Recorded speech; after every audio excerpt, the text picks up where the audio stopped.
Obrigado, Esther, organizar esse ciclo, me convidar, fiquei muito feliz. Te falei que é um tema que acho que é um tema bem pertinente, porque é um tema bastante, uma porta de entrada e ao mesmo tempo é uma porta de saída, né? Um tema, assim, falar um pouco sobre isso, onipresente no ensino do Lacan, absolutamente fundamental, né? Começo, meio e fim.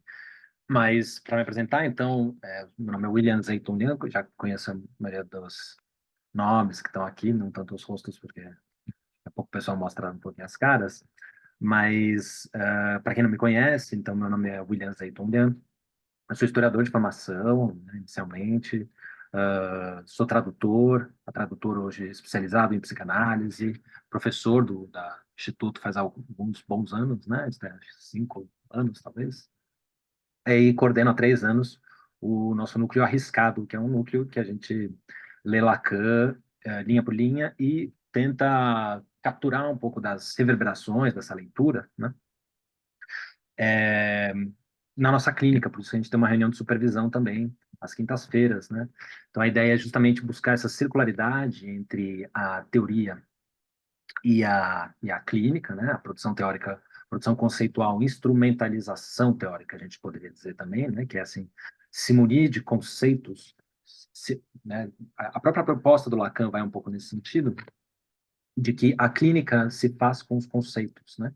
Então, a gente teria uma ideia assim inicial de que os conceitos são os conceitos e a clínica seria um espaço de uma intuitividade, alguma coisa assim. Isso o Lacan ele, né, sempre se opôs a esse tipo de noção. O Lacan ele sempre propôs que para a gente ter uma boa clínica a gente tem que ter bons conceitos. Eu já estou falando isso por quê, né? Porque eu diria que assim o Lacan ele começa né, a investigação, a produção desses bons conceitos que geram uma boa clínica, né, a partir dos conceitos de real, simbólico e imaginário. Então vai ser assim, um pouco a noção que eu vou tentar trazer, né?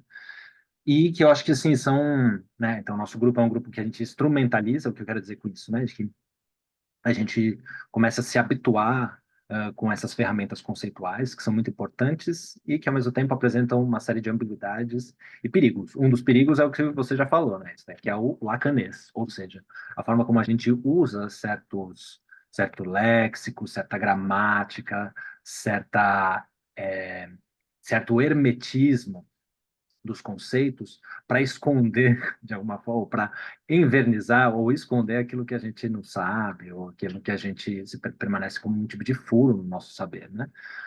Muitos autores lacanianos, eles recorrem a isso, né? Às vezes como um vestígio assim transferencial com a obra do Lacan, né? Um tipo de identificação à linguagem do mestre, a gente poderia falar, né? Alguns justamente para escamotear, né? Um pouco contornar aquilo que dizem que aquilo que é entendido de forma clara pode ser expresso de forma clara, né? Só aquilo que não foi, aquilo que permanece opaco é dito de forma opaca, né? Então, essa transposição, o Lacan tinha o jeito dele de falar, né? Mas essa transposição para as nossas outras formas de expressividade, etc., eu acho que isso é um bom indício de que a gente está transubstancializando os conceitos, né? Transformando o verbo em carne, a gente poderia dizer, né? Ou seja, tornando-os nossos, né? Então, você chega de fazer tem problemas o Lacan ele falava primeiro que ele falava em francês, né? Então a gente já tem aquele monte de conceito bizarro traduzido de forma bizarra que a gente fica papagaiando, macaqueando. Então eu acho que é mais interessante realmente quando a gente tenta dar uma voz própria a partir de, né, dialetizando com esses pensadores. E o Lacan, eu acho que ele é um bastante instigador, assim, bastante realmente assim, é, drogas fortes, eu diria. É, o que eu quero dizer é que, assim, quando a gente diz, né, então, uma hipótese aqui já para a gente começar, real, simbólico e imaginário, eu proponho que, se você quer entrar agora, né, chegou de Marte agora, de uma nave espacial no planeta Terra e acabou entrando no Instituto de Psicanálise para assistir uma aula e ouviu o nome de Lacan, e você quer se aventurar de alguma forma, né, mas se aprofundar na obra do Lacan, eu diria que, Você não tem o que fazer com esses aqui, viu? Lorena, Porque. o microfone está aberto aí, Lorena. Ah, desculpa, gente. Eu diria que, então, se você chegou lá de Marte e quer se familiarizar com a obra lacaniana, assim, né? Eu diria que os primeiros conceitos que você realmente, assim, vai ter que se aclimatar, vai ter que começar a experimentar, né, testar os conceitos, né, testar, pensar com esses conceitos, eu diria que são os conceitos de real, simbólico e imaginário.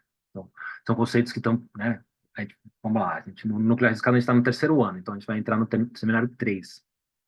O seminário do 1 já é bastante dedicado, principalmente ao imaginário e ao simbólico. O seminário 2 é um seminário muito dedicado ao simbólico, vou falar o que isso significa. O seminário 3 também muito dedicado ao simbólico, né? E assim por diante. Mas seminário 1, 2, 3, para vocês terem uma noção, o seminário 22 do Lacan tem como título RSI, né? Real, Simbólico e Imaginário.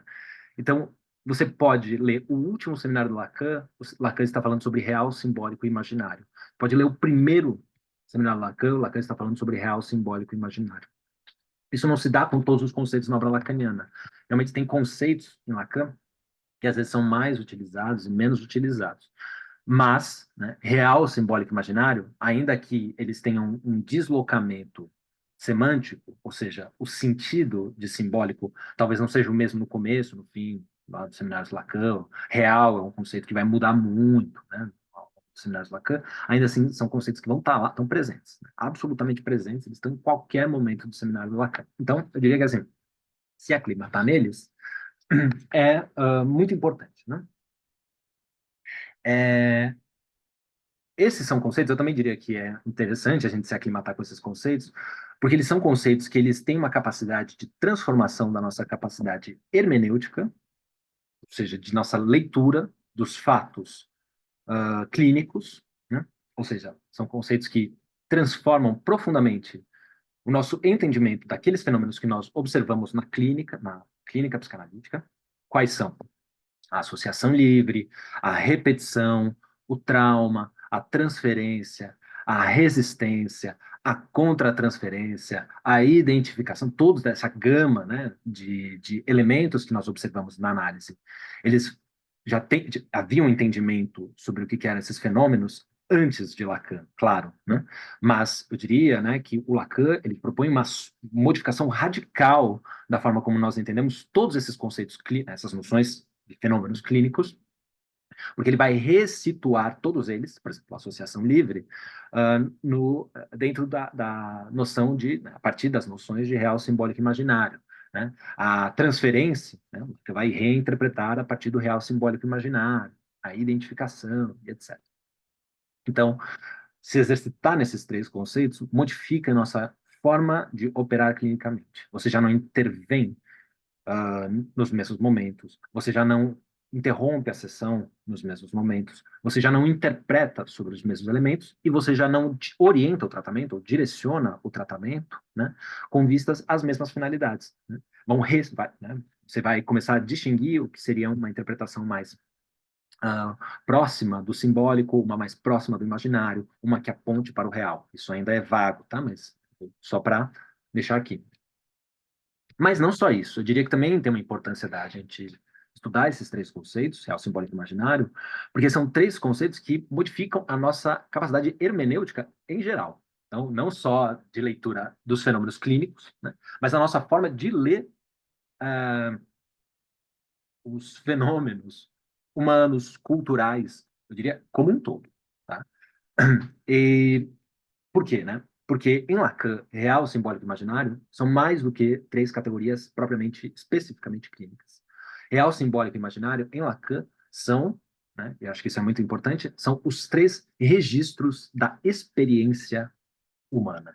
Ou seja, tudo aquilo que abarca a experiência, aí os termos lacanianos podem ser muitos, né? Do sujeito falante, do falacer, do sujeito, do ser, do ente, do que você quiser definir o seu sujeito, o seu ser aí, toda a experiência humana ela pode ser compreendida a partir daquilo que se desenrola nesses três registros: o real, o simbólico e o imaginário, tá? Então, é assim, vocês veem que são categorias que extrapolam e muito uma mera consideração apenas clínica, né?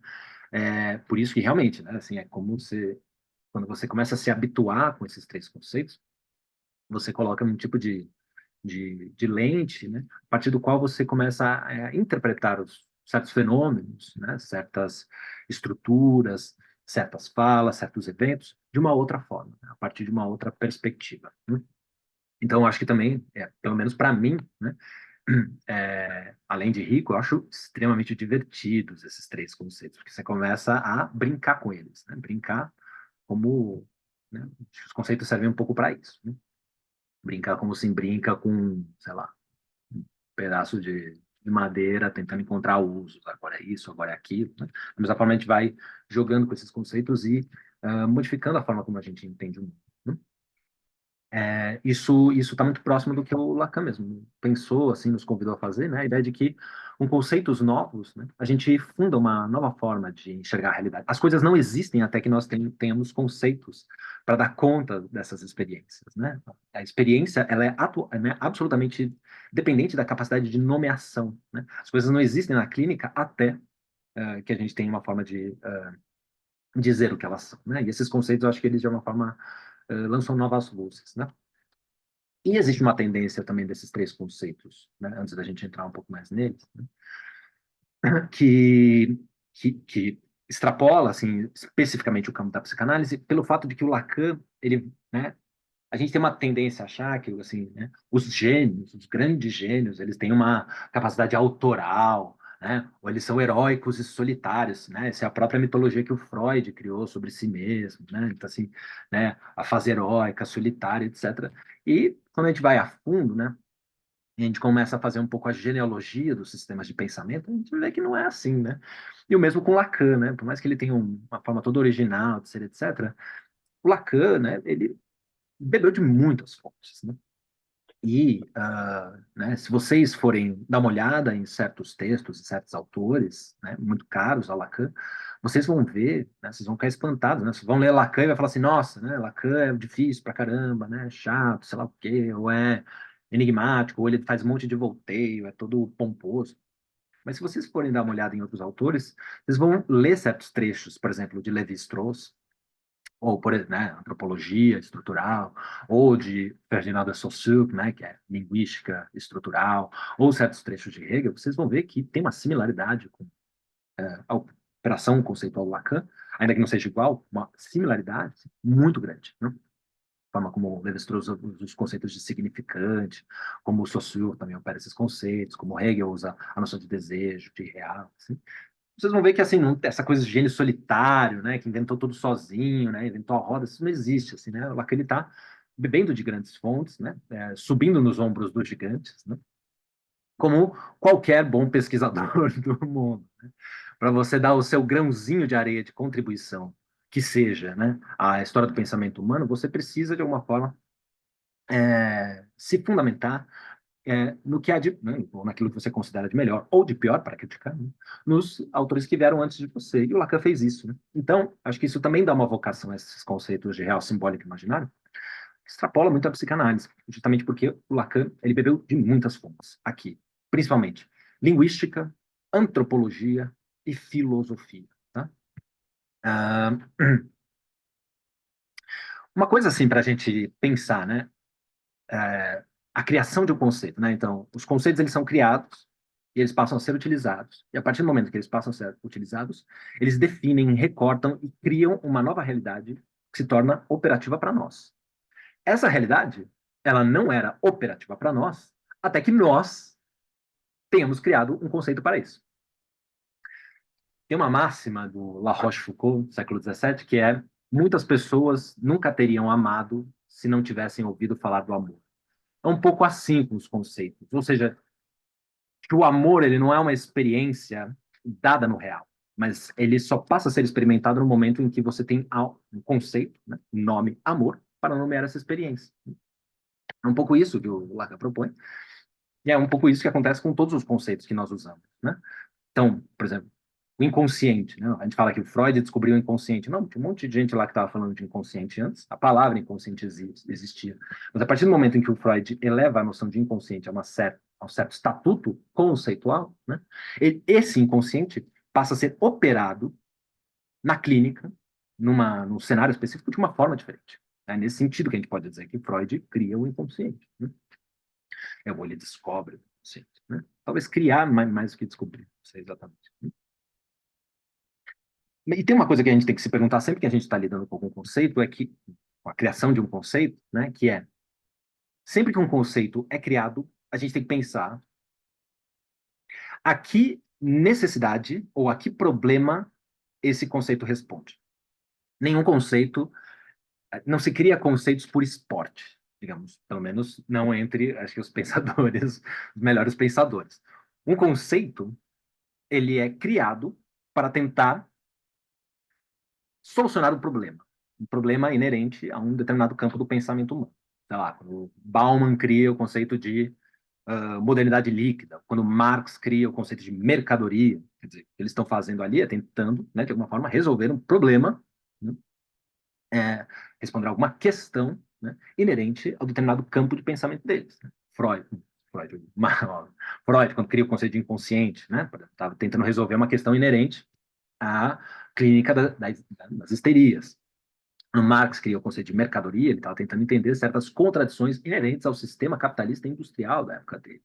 Quando Bauman cria o conceito de modernidade líquida, de liquidez, ele está tentando resolver, né, um problema inerente qual a especificidade do mundo contemporâneo, né, nessa época que os conceitos tradicionais já não davam conta de responder, e assim por diante.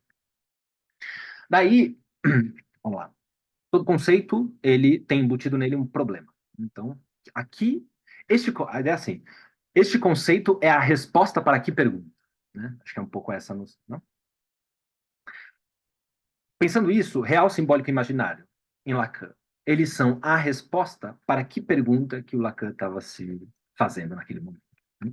A gente pode tentar formular essa pergunta de várias formas. Né? De uma forma mais nítida, né? Assim, mais em bom português, vamos dizer, né? O Lacan estava se colocando uma pergunta mais ou menos assim. Olhando a psicanálise praticada na época dele, né, ele estava se perguntando uma coisa assim: como que a gente foi se meter nessa enrascada? O termo que ele usa é outro, né? O Lacan ele falava muito de degradação da psicanálise na época dele. Né? A psicanálise de nossa época está degradada, ela está decaída, ela está empobrecida. Né? Ela perdeu o brio, ela perdeu a força, ela perdeu o caráter provocativo, desestabilizador, revolucionário, desorientador que o Freud imprimiu à sua descoberta, ela já tinha, esse caráter ele tinha se perdido. Né? Outra forma da gente colocar é, o Lacan ele vai criar o conceito de real simbólico imaginário para tentar responder à seguinte pergunta. Né? Considerando que essa psicanálise, tal como praticada na minha época, e aqui eu estou falando dos anos 30, 40, 50, tá? Tal como é praticada na nossa época, é, considerando que essa abordagem ela está errada, né? Como indicar aquilo que há de errado nela, né? E como apontar o que seria o verdadeiro campo de atuação do psicanalista. Então, os conceitos de real, simbólico e imaginário, eles visam dar conta disso, né? Então, se vocês abrirem o seminário do Lacan, principalmente os primeiros, né, vocês vão ver que o Lacan era um fulano muito crítico. Né? Muitas vezes ele era mordaz, ele era ácido nas críticas dele, né? Ele descia a lenha na galera. O Lacan é um pensador que ele sempre fez um pensamento assim contra, né? Pensador muito crítico, mas também muito propositivo. Então, ele criticava certa prática da psicanálise, dizendo: vocês operam nessa chave, real, simbólico e imaginário, nos ajudam a entender essa chave. E, por outro lado, ele vai propor: me parece que a melhor forma de orientar nossa clínica é essa outra. E ele vai usar os conceitos de real, simbólico e imaginário nesse sentido. Avançando um pouco, contra quem Lacan basicamente falava fala assim, nos momentos inaugurais do seminário, tá? Que a partir dos anos 60, assim, né? Então pensa, o primeiro seminário é 53, a partir dos anos 60, o Lacan ele vai começar assim uma produção mais independente, porque ele vai se desvincular à associação internacional, né? Ele foi assim convidado a se retirar, digamos, não convidado a se retirar, ele foi colocado em ostracismo e numa situação em que ele não podia fazer mais nada dentro da associação. Então, basicamente, a melhor opção para ele foi se incluir fora, digamos, da IPA. Né? Mas, assim, em 53, se vocês pegarem os primeiros seminários, para a gente abordar os 10 primeiros anos do seminário, assim, principalmente, né? O Lacan ele vai eleger como, assim, o nêmesis intelectual clínico dele, né, o grande inimigo, assim, as duas principais vertentes da psicanálise inglesa, naquele momento. Naquele momento, né? Depois vão surgir outras, em que o Lacan ele vai ter um diálogo mais rico, mais ameno, assim, principalmente os winnicottianos. Mas nesse primeiro momento, né, o Lacan ele vai fazer uma crítica, sobretudo, a duas escolas, né, que imperavam assim na Inglaterra, né, que era na Inglaterra não, vamos falar assim, no mundo anglo-saxão, tá? Então, como vocês sabem, né, o Freud, ele, quando os nazistas entram na Áustria, o Freud ele foge para a Inglaterra, ele leva a Ana Freud, antes a Melanie Klein já tinha se mudado para a Inglaterra, etc. Então a Inglaterra ela se tornou assim um caldeirão de escolas de psicanálise. E naquele momento, na sociedade britânica, você tinha dois grupos que faziam um tipo de polarização, para usar um termo bastante na moda hoje, que eram as escolas da psicologia do ego, mas que tinha uma influência muito grande, especialmente nos Estados Unidos, Ego Psychology, né, a psicologia do ego, e uma outra escola chamada Escola das Relações de Objeto. A escola da Ego Psychology, ela é formada por Lacan, quando ele se refere a essa escola, nos seminários, ele chama de o triunvirato, principalmente o triunvirato dos Estados Unidos. Na verdade, eram três caras da Europa Central e do Leste que tinham migrado para os Estados Unidos, né, por serem judeus e terem sido perseguidos. Esses caras são o Heinz Hartmann, o Rudolf Loewenstein e um cara chamado Ernest Kris. O Lacan ele vai criticar muito, muito constantemente, muito mordazmente e muito ferozmente esses três caras. Sendo que um deles, o Rudolf Loewenstein, digamos que o Lacan ele conhecia muito bem, porque esse cara foi o analista do Lacan. Então, Lacan, ele, né, um dos, digamos, dos opositores intelectuais do Lacan, tinha sido seu próprio analista, Rudolf Loewenstein. Por outro lado, a gente vai ter uma escola mais sofisticada, a gente pode dizer, muito mais sofisticada, com nomes, com uma produção muito mais refinada,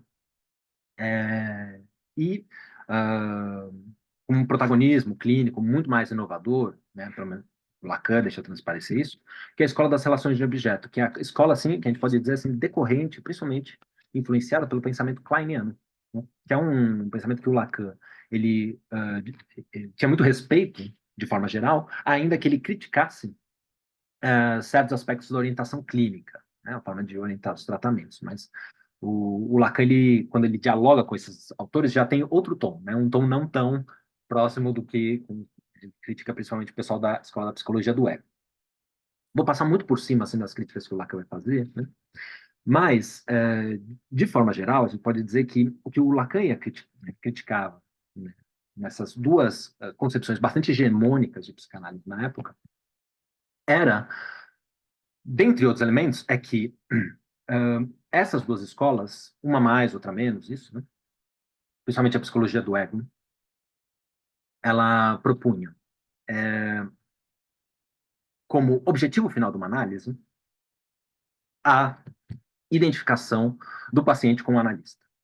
Então, ao final de uma análise, o analisando, de alguma forma, deveria, né, se sustentar o seu ego fraco no ego forte do analista, e o analista deveria, assim, ser como que um modelo de ideal de conformação egóica do analisando. Lacan criticava isso ferozmente, porque, para ele, isso tinha que ver com uma produção em massa de iguais, né, a partir de uma análise.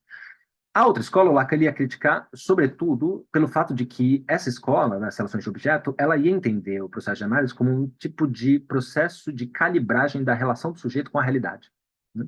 Então, o sujeito ele tem uma concepção de realidade que é muito baseada nas suas fantasias, né, nos seus ideais, no seu imaginário, e aí o analista seria alguém que ia, de alguma forma, calibrar a relação do sujeito com os seus objetos, do objeto do mundo. Então, em uma e outra, por motivos diferentes, o Lacan vai criticar. Então, essas concepções são concepções normativas, né? Por quê? Porque ao final da análise, tanto em uma como em outra, o que vai imperar é a função egóica do analista. Então, numa, você se identifica ao ego forte do analista, e na outra, você, de alguma forma, adere em bloco à concepção de realidade sustentada pelo analista. Né? O que o Lacan vai enfatizar, né? Aqui, já para a gente avançar um pouco mais, né? De que ambas as concepções, elas colocam como fundamental no decorrer de uma análise, duas funções que são próprias ao ego. Daí, o Lacan ele vai proceder com uma revisão da teoria do ego. E aí que entra o primeiro dos nossos três registros aqui, que é o imaginário. Né? O Lacan, ainda nos anos 30, nos anos 40, ele vai desenvolver uma teoria sobre o ego. Né? E o principal texto, eu diria, para a gente entrar nessa teoria do imaginário em Lacan, é um texto que chama O Estádio do Espelho, uh, como que era? O Estádio do Espelho como formador da função do eu. É o texto que está nos escritos do Lacan, em que o Lacan vai falar um pouco sobre esse momento em que um sujeito, né, uma criança, ali entre os 8, 12 meses de idade, mais ou menos, né, ela passa a se identificar com a própria imagem dela no espelho. Né? E o Lacan ele vai tomar esse momento assim, como um momento crucial para a formação dessa função do ego, que, no entender do Lacan, no final das contas, é uma identificação consigo mesmo, né, com a imagem do outro, consigo mesmo, que é a imagem do outro. Ou seja, o seu ego, né, ele é formado, ele se constitui a partir da identificação, né, com fragmentos do ego do outro. Né? Essa seria, digamos, a função imaginária por excelência. Né? Se identificar e formar. O Lacan faz sempre um jogo de palavras entre a palavra ego, né, ego, os franceses falam ego, né? E em francês, ego também é a palavra iguais, no plural, né? Então, Lacan fala, né? Ego a ego, né? De ego a ego ou de iguais a iguais, né? Então, Lacan está criticando um pouco esses fenômenos de identificação e normatização em massa, característicos do imaginário. Por que ele vai criticar isso? Né? Ele vai criticar isso porque ele vai né, entender que essa é uma concepção normativa que leva a um tipo de pasteurização digamos, da identidade do sujeito a partir do ego do seu analista e que leva necessariamente à produção de iguais.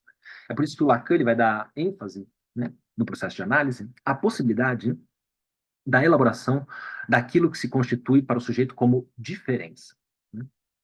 E como que o Lacan ele vai buscar, né, no processo de análise, né, isso que não seja identificação, isso que não seja produção de iguais, isso que não seja replicação do ego do analista. Né?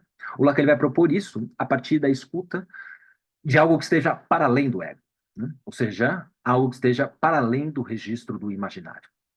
E é por isso que no momento já inaugural, assim, também no ensino do Lacan, o Lacan ele vai definir, né, que se a experiência analítica ela não se fundamenta no imaginário, na identificação entre os iguais, mas na busca de algo que, de alguma forma, de uma diferença, né, de algo que singulariza a experiência, né, o Lacan ele vai ter que situar isso em outro registro. E esse registro, eu diria que propriamente é o registro do Lacan, é o registro do simbólico. Né? O que é o registro? Né? Como que o Lacan ele vai buscar o registro do simbólico? Bom, o registro do simbólico abarca duas experiências que o Lacan vai julgar fundamentais, né? Que é a experiência da fala e a experiência da linguagem. Né?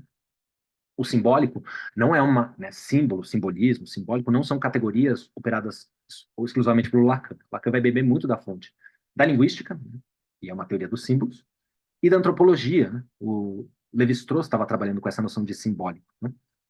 O símbolo, o simbólico, ele tem a ver com as estruturas sociais. Por exemplo, a estrutura familiar, a estrutura comunitária, a estrutura da linguagem, a estrutura que define, de certa forma, as regras do jogo em que nós nos inserimos, regras que já estão dadas, de alguma forma, antes de nossa vinda ao mundo. Então, quando nós chegamos ao mundo, já existe um mundo simbólico organizado e nós ocupamos nesse mundo simbólico uma determinada posição, um pouco como as peças num tabuleiro de xadrez. Né? O cavalo tem a sua, ele pode andar de tal jeito.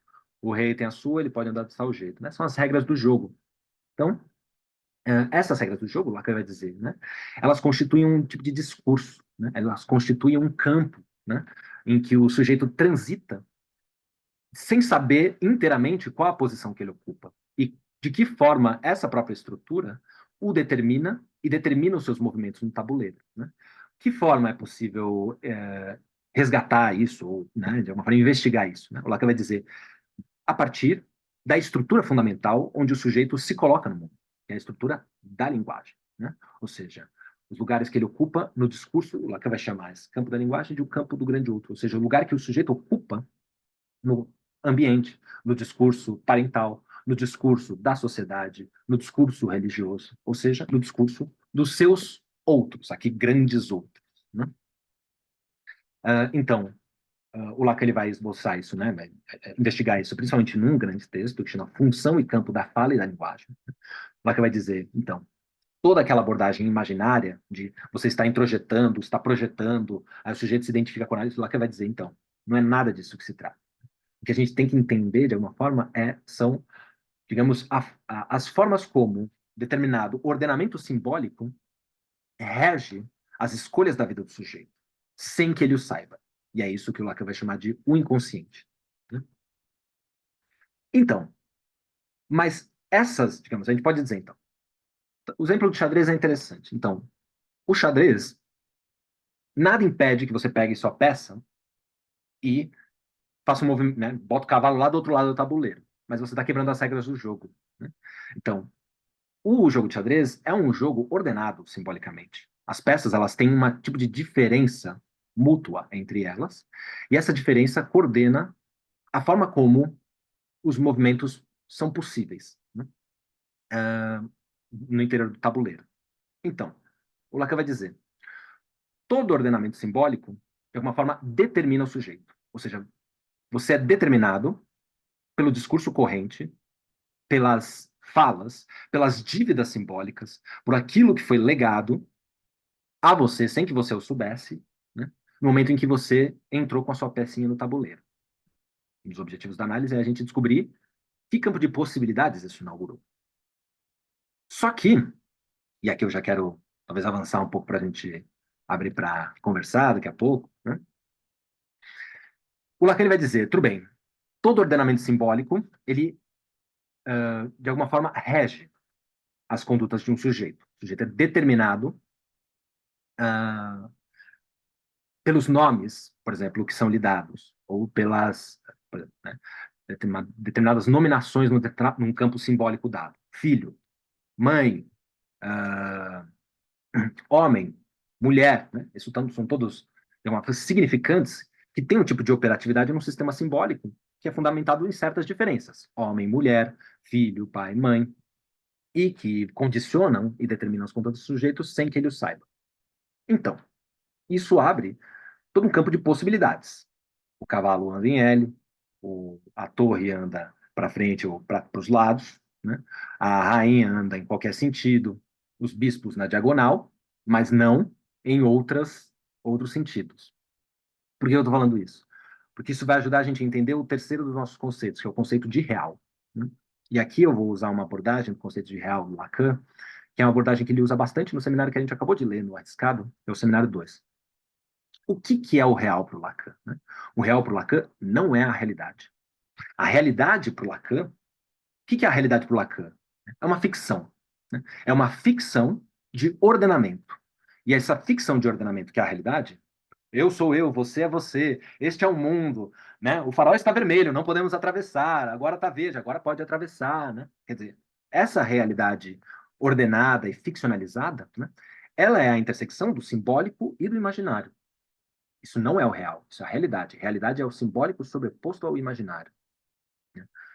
O real, ele diz respeito a outra coisa.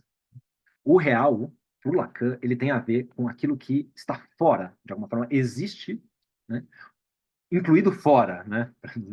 Do simbólico e do imaginário. Ou seja, o real ele se constitui como sendo aquilo que, num determinado campo simbólico, em determinado ordenamento imaginário, se revela como um impossível. Vou dar um exemplo para vocês. Existe um ordenamento simbólico, pensar, um campo simbólico em que se opera com determinados símbolos e a gente pensa a partir deles, a matemática. Nesse determinado ordenamento simbólico, 2 mais 2 é igual a 5. 2 mais 2 é igual a 4. O que o Boto fala é o que eu quero dizer em seguida. 2 mais 2 é igual a 4. Nesse ordenamento simbólico, 4 como resultado de 2 mais 2 é uma necessidade inerente ao ordenamento simbólico, né? 2 mais 2 igual a 5, nesse campo simbólico, que é a matemática, isso é o real. Ou seja, é aquilo que é impossível. Na nossa clínica, né, o sujeito ele usa do simbólico, que são as palavras e a linguagem, ele revela certas estruturas imaginárias, certas consistências e inconsistências da sua identidade, da identidade dos outros, né? Mas todo discurso, numa análise, ele aponta para determinado real, ou seja, aquilo que, para aquele sujeito, se constitui como o seu impossível. Digamos, o Lacan vai apontar para vários impossíveis. O impossível, por exemplo, a morte é impossível para o vivente, né? Ela não se define logicamente para nós que vivemos. Ela é uma incógnita, né? Questões ontológicas, que, né, quem sou, né? O sujeito, a forma do sujeito se definir, né? Isso aponta para um real. O sujeito ele não consegue se definir integralmente em um conceito, em um significante. A relação sexual, lá que vai dizer, a relação sexual não existe. E a relação sexual, a diferença sexual, né, a alteridade sexual, ela permanece sempre como uma incógnita, um impossível de compreensão, né, qual que é a palavra que eu estou buscando? De sistematização do sujeito. Né? Isso quer dizer o quê? Né? De que, ao longo de uma análise, nós sempre abordamos com aquilo, né? Aquilo que, para o sujeito, é a sua experiência de sentido, mas nós sempre orientamos o tratamento no sentido de aclimatar, buscar, indicar, né? Aquilo que para o sujeito sempre se apresenta como o seu impossível. Né? E, né, produzir, ao longo do processo de análise, formas de fazer com esse impossível. Por exemplo, né, de que dois, homem e mulher, ou homem e homem, ou eu e o outro, não fazemos um. Né? De que existe um impossível, existe um real que nos separa. Né? Bom, gente, acho que isso, assim, é um pouco genérico, né? Mas o que eu queria trazer basicamente para vocês é isso. Né? Acho que a proposta fundamental do Lacan é de que uma análise fundamentada na experiência, que ele considera a experiência inaugural freudiana, uma experiência fundamentada no simbólico, ou seja, na linguagem, na palavra. O analista ele lida, sobretudo, com material linguístico, linguageiro, retórico, poético, mas de que o que o analista faz, sobretudo, com esse material simbólico, não é revelar, não é, de alguma forma, reforçar, digamos, a realidade, o que a gente poderia dizer, a realidade psicológica do sujeito. Seria o imaginário, a sua identidade, o seu, né, eu, a sua melhor versão, seu, né, eu sou isso. Não, né? De alguma forma, o analista ele usa desse material simbólico para apontar para o sujeito aquilo que, na experiência humana, sempre se mostra como impossível, esquivo, né? E inconsistente, e proporcionar ao sujeito formas de traquejo com o impossível, né? Com o sexo, com a identidade, com a vida e a morte, ou seja, aquilo que nos escapa entre os dedos, né? E de que não há manual para isso. Por isso, toda análise é o simbólico que deve revelar o imaginário, mas apontar para o real. Muito genérico, mas fica aí como convite para a gente conversar agora e o pessoal vir acompanhar a gente no Arriscado para a gente continuar esmiuçando esses conceitos. Quero ouvir vocês.